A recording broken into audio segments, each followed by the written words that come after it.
I would like to take us through the wonderful, enlightening, civilizational building, 10 rules for living. It's not Jordan Peterson's 10 rules for life, and you may well guess what I will be discussing. But first, before going into that amazing time with the children of Israel, when Moses came down from Mount Sinai with the 10 Commandments, I'd like to focus on the story in Exodus 32, describing the alternative to these 10 rules for life, these 10 rules for a stable society, 10 rules for having purpose and meaning, 10 rules for having value and purpose. And in Exodus 32, it basically describes the children of Israel who just could not wait for those 10 rules, who had an alternative value system. They wanted to indulge themselves. And the key line in this story of the golden calf, as I understand it, and this is just my take on these amazing scriptures, is where it says, all, verse 3, so all the people took off their earrings and brought them to Aaron. The previous verse was Aaron, who was not the greatest example of a leader, who said, take off the gold earrings that your wives, your sons, and your daughters are wearing and bring them to me. So this whole enterprise was obviously very popular because all the people were involved in it. I mean, it was, you could say, very democratic.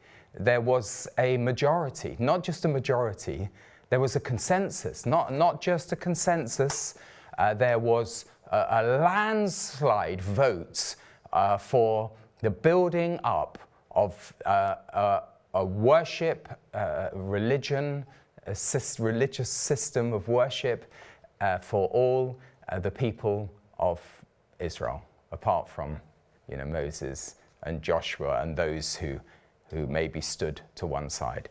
And boy, was it popular. So it was something that everyone was invested in. They all bought into the golden calf. And it ticked all the boxes because you had fun, you had food, you had everything that you needed. You had sexual indulgence. Who knows what else they managed to bring into it from all of their experiences in the flesh pots of Egypt. What a tragedy. This was after God had delivered them. This was the children of Israel. They were God's people. They were those that had been saved by God's hand. And they were given this opportunity when the people saw, going back to verse 1, so I started at verse 3. When the people saw that Moses was so long in coming down the mountain, they gathered around Aaron and said, this is the people who said to Aaron, it wasn't Aaron, thus saith the Lord, this is what you should do. Come, make us gods with a small g, who will go before us. I mean, what an absolute blasphemy. When you think of how God went before the children of Israel with the pillar of fire and the pillar of a cloud to protect them from the Egyptian hordes, to guide them through the wilderness, through to Mount Sinai. These gods will go before. But hang on a minute, you're creating these gods. What a delusion, what a circular argument to think that those gods somehow can go before you, can somehow lead you. It's just a fantasy, it's an illusion. I haven't even mentioned the modern world yet, really. As for this fellow Moses who brought us up out of Egypt, we don't know what has happened to him.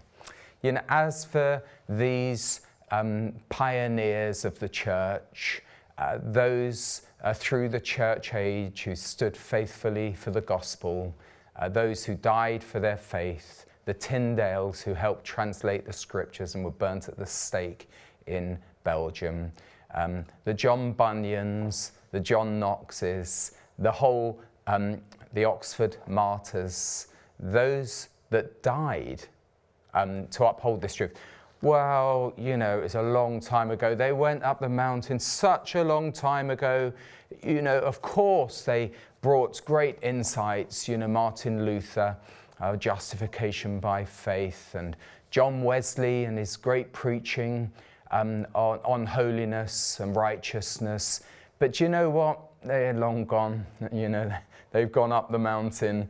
And we need to sort it out for ourselves now. We don't need these medieval preachers and these anachronisms of the past age. Let's make gods who will go before us. You know, tragically, that is, and now I am coming up to the modern day, and that is what has happened largely in the church. They've replaced God, and primarily they've replaced the Ten Commandments. And maybe not in this God Day, but in the coming God Days I'm going to record, these are all pre-recorded by the way, I may talk about what they are seeking to replace, or what they're seeking to preempt, or more to the point, what the devil is trying to encourage in church life, in community life, in national life, to bring in a new civilization. And you know, that wonderful line from Garth Hewitt, the golden calf is laughing as it turns into a snake, leaving only broken promises in its wake. It creates this illusion, this dream of this utopia, which becomes a dystopia as all the colours fade to black and white, as all the fun fades or transforms into a grotesque, greedy monster of a society. You know, we now have come round full circle. You know, we've tried the Ten Commandments. We've had 1,000 years of Christian, Judeo-Christian heritage in Britain. Hard-fought heritage, didn't come easily. Following Alfred the Great, you know, we had to deal with King John. We had to deal with all sorts of, you know, medieval paganism, which, by the way, wasn't fun. It was a nasty bullying society that forced people who wanted to stand aside to indulge. Come on, drink from the cup. Come on, booze. Enjoy wine, women, and song. Eat, drink, and be merry. There's no God. There's no Moses. He's gone. There's no Alfred the Great. There's no King Richard. I'm not advocating, by the way, crusades across the Rhine, right all the way to the holy city of Jerusalem. But yeah, it's the same story. King Richard's gone. Let us do what's right in our own eyes. Let's live for ourselves. Let's enjoy pleasure for today. Don't worry about the next generation. We're here now. Look at these wonderful golden trinkets that we've accumulated. We've worked for these. This is from the work of Cain on the ground. He's tilled the ground. It's my work, and I'm going to produce the offering. That's what they did at the golden calf. And that's what a godless, pagan, heathen society always does. They have an investment in their gods. They can worship the proceeds of mammon. You can't serve God and mammon, but boy, has humanity attempted to do it through the ages. And the way they do it is they use mammon, the god that they really worship, to create token gods, to create virtue signaling, to create the illusion of righteousness, a kind of a secular, humanist, self-righteous morality, where you define the rules. the rules for living, not based on any foundational truths concerning the human condition, the human heart, the transcendent lawgiver, a God. No, based on how you feel, survival of the fittest, a dog eat dog, who can climb the greasy pole, and then elevate the celebrities because they've climbed the greasy pole. And by the sweat of their brow, they've created their own utopia. But as Mick Jagger wrote, when he almost at the height of his fame with the Rolling Stones, I can't get no satisfaction, though I try, and I try, and I try, and I try. I give my earrings, I give my jewelry, I get my wives and my children, they can give it all to me. It creates this wonderful pop culture, and then we can worship it. And of course, you know, that is leading us into a golden age of prosperity, a golden age of peace and justice, and all these things that we can be proud of because we've achieved it, and we're the revolutionaries. We've overturned that fuddy-duddy old church culture, you know, rooted in the rules of Moses and, you know, the archaic medieval religious principles. No, let's throw the whole thing over and create our golden calf. And as I go through, and God willing, and God giving me strength, I'll try to draw out of the Ten Commandments insights that are very relevant to us today. It's not a moribund, redundant, obsolete framework for life. It's the key solution to the problems of our day. The golden calf offers nothing. Indulgence, greed, arrogance, selfishness, self-indulgence. Okay, that's something, but it offers us nothing that nourishes us, that creates a discipline for our lives, for our families, a framework for our children and our grandchildren. The system that we advocate from the scriptures is not something that we're making up for Christian television just to fill out the time.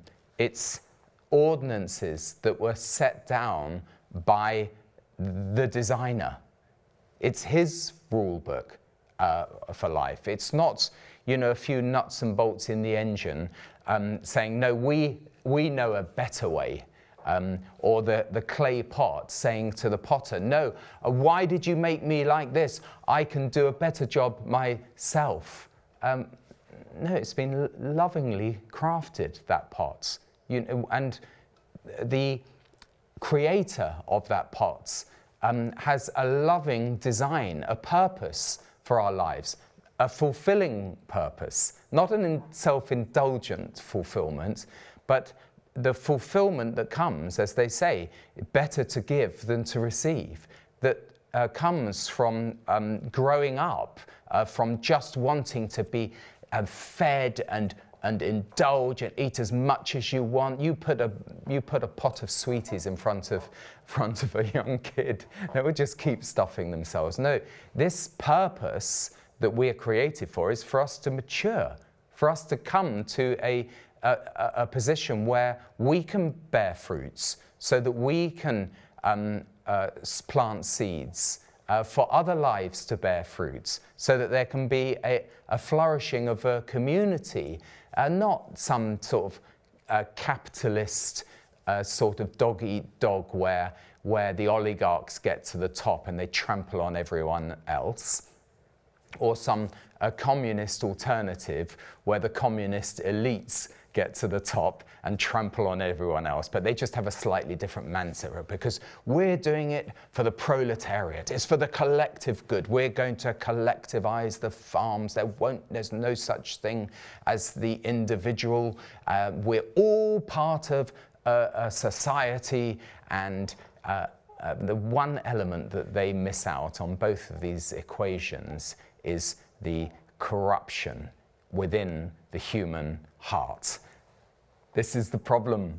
Unless you get this right, unless you identify the flaws in the character, unless you find a way of salvation so that you can be lifted up higher than your own morality, higher than what the filthy rags of what you can achieve, higher than, you know, this cavorting around a golden calf, unless you can bring in the goodness that can, and the righteousness that comes from the designer, you'll end up with a pretty brutal society. And it doesn't matter whether it's capitalist or communist. You take God out of the picture. You take the 10 Commandments out of the picture. You take God's rule book out of the picture, and the engine is going to go through fits and starts and spasms, and eventually will go fut, and collapse. You take, as it were, the fuel out of the steam engine, and or reduce the fuel into that steam engine eventually. And the fuel, by the way, is both the water in which they used to catch on the way in those wonderful Victorian steam railways, and the coal that they piled up, stacked up in the wagons. You know, if you stop feeding the engine with God's goodness, with His righteousness, with His love, with the fruits of the Spirit, you will end up with this engine slowing down, and not only slowing down, it could eventually stop. And you know, civilization is a complex system. It's made up of flawed human beings, and some are strong, some are weak, some are high performing, some are underperforming. But as a whole, you have a framework which is for the public benefit. Take out the fuel, take out the effort to maintain that engine according to how the rules of the engine, which is put the coal in, burn the fire, create the steam, create the power, create the momentum, go forwards, find that you get to a meaningful destination. Take all of that out and just dance around, expend your energy. Newton's second law of thermodynamics. You just expend your, I think it's that one, expend your energy until you just run out of steam, like the prophets of Baal calling for this false god of their imagination, of their creation, from their wealth, that creates this system of abuse and bullying. And take God out of the system and you will run out of steam. And they were sweating, the 400 prophets of Baal. You know, oh, Baal, cool down fire. There was no power. There was no spirits. It was just a complete fabrication. And the danger is that we're doing it with our society today. Exactly the same. And of course, we have the momentum of a past Christian age. We have the momentum of years of righteous, godly leaders in the church, of political leaders who had grown up within the Christian faith and abolished slavery, abolished, child labor, abolished some of the horrors of the gin palaces and of the Georgian age and the rotten boroughs. Oh, how terrible these days were, until you suddenly look to the future and see we're in those times. We're in a time of cash for questions, cash for peerages, politicians lying through their teeth, and not just one, by the way. Politicians who say one thing and do another, who hide what they plan to do and do it. This is a godless world. take away the 10 Commandments. Indulge as you wish, and you'll end up with those in power exploiting the vulnerable, taking away what belongs to those who have worked for it, because they won't, let's say, sell up and give it into the system, and all of their earrings and all the gold, they won't give it, so it's taken from them. Example, Naboth's vineyard. By the way, it's in the same period of the prophets of Baal. It was an indulgent society where they set their own rules. So Jezebel whispers in the ear of Ahab, who was longing for this wonderful vineyard that had been created by Naboth, that he had inherited from his fathers. And Jezebel said, go and offer him this or that. And Naboth said, well, I can't. It would be a sin against my forefathers, the previous generations who have righteously worked and created this stable framework for my family. I can't just take it for myself and sell up. Oh, but I can offer you something better, says the ruler. I can offer you this golden future. We can have low inflation and no interest rates and cheap credit and something for nothing. The government will pay, don't worry. You can have increased salaries. You can have lower cost goods from China. In fact, not just lower cost, dirt cheap through, this cheap, massive shipping container, freight container, world distribution system. It's going to get better and better. As Tony Blair said when he first came into Downing Street in 1997, all things can only get better, and everyone was jigging around Downing Street, dancing around the golden calf of endless prosperity and handouts and benefits and misery and neglect of the poor, a growing between the gap between the rich and the poor. And then, even Tony Blair decided to jack it in after 10 years and go and make some money, for himself and, feed in the trough that he created. But by the way, he's not alone, and this isn't a party political broadcast for all the other parties other than the Labour Party. They're all at it. And it's all promising something, a golden tomorrow, which isn't attainable. It isn't attainable because of the problem with the human hearts. And of course, what is that problem? People are going around today, don't know, haven't got a clue what I'm talking about, because they've taken away the framework. They've taken away the reference point. They've taken away that law of God that enables us to define what sin is. And of course, the end of the Christian message isn't sin. Oh yes, through the 10 Commandments, we've identified and established what sin is, and there endeth the lesson. No, it's the beginning of the story, identifying who you are. And by the way, everyone is wanting to do that. Everyone's striving to find out, why are they here? What is their meaning? And not just adults, by the way, children. In fact, children can teach a lot of lessons to adults who are on this conveyor belt of misery, what they used to call the rat race, chasing after the wind, as Solomon said. This is this paradise that they're trying to create when we were handed a paradise, but a paradise with rules in the Garden of Eden. We were told, look, you can have everything, but don't eat, don't disobey God, don't rebel, don't indulge yourself, don't go for that instant gratification, don't go for that, wonderful, party tonight, and then have the hangover tomorrow. A lot of these politicians and even the snake himself, he doesn't mention the downside. It's just all going to be wonderful Don't mention the fact that you're going to have a terrible headache and a hangover. Don't mention the fact that you're going to run out of steam. Don't mention the fact that you're going to have no more money in your bank.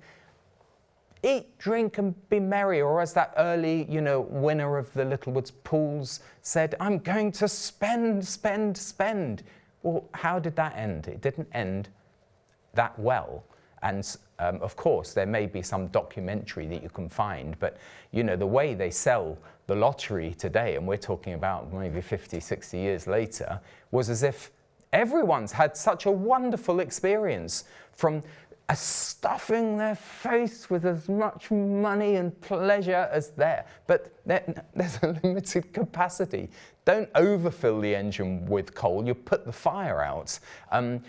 Keep the fire of the Holy Spirit burning within you. I'll go into more detail on another God Day, but I hope that I've got the message across that, that let flesh retire. Let sense be done. Let flesh retire. Breathe through, speak through the earthquake, wind, and fire, thy still small voice of calm. So many illustrations from the scriptures. Moses learnt this lesson at the burning bush that was a dead, dried up thorn bush, and then there was that fire within. This is what we're talking about when we discuss the alternative to the golden calf. Golden calf versus God, you choose. God gives us a choice. And I hope that you see through Revelation TV, through God Days, through His Word, which is the correct path to choose. I plead with you, I implore you, seek God, seek His way and seek His wisdom. And thank you for listening.